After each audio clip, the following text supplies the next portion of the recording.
Time right now is 12:15. Welcome back. We want to get a check of your 10 weather impact forecast. And I mean, that really just says it. That is a camera. That is not a mistake. That is what it looks like outside right now. And that's here. That's not the San Francisco Bay Area. Yes. That's not the marine layer coming into the California coast.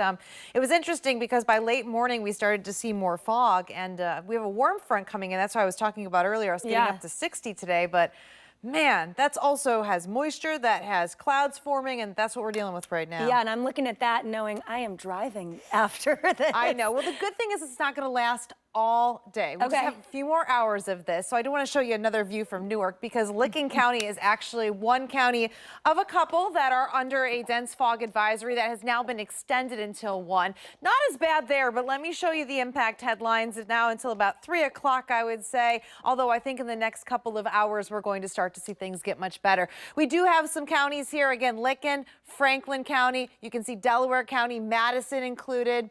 These are all spots where we have the visibility that's at or near zero, and you can see it here in our current fog map. Again, these are the spots that are just struggling to get rid of this fog. But the thing is behind it, if we look down to the south, you're going to see there's a lot of tens down here. This is moving out with the warm front that's pushing to the north, so it's going to take that fog with it. And you can see here in the fog forecast by later today, commute home, really no problem. Still some fog out there, but nothing like what we're seeing right now. The other weather impact is going to be the warm temperatures plus the rain that we saw a little bit of a taste of this morning. Live radar not too busy right now, but I am expecting more as we go into the day today. You can see the hour by hour. You'll note that this is more on and off. This isn't a consistent, steady rain that we're looking at, and this will be on and off between now and the end of the day, eventually clearing out as we go overnight into Saturday. Now, the cold front comes through, so it'll be much chillier Saturday, but much drier for us, and also more sunshine by the second half of the day.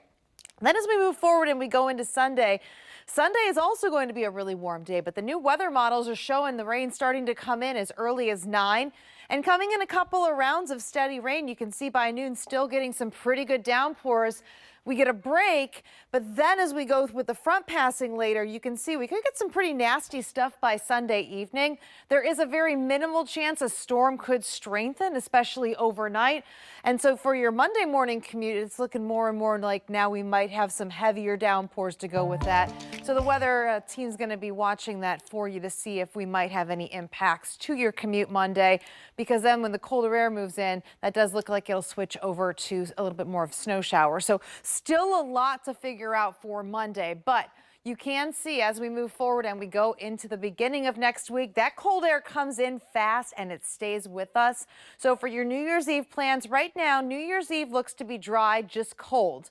New Year's Day, it's very far out, but there is a chance we might see a little bit of snow on that day. So that's something we're going to have to watch, but you can definitely count on having the cold air for New Year's Eve and having it for New Year's Day.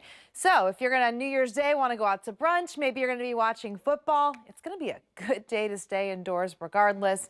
And of course, any updates that we have, we'll make sure to let you know to adjust to help you with planning, Amy. All right, we'll be keeping a close eye on that. Thank you, Meredith.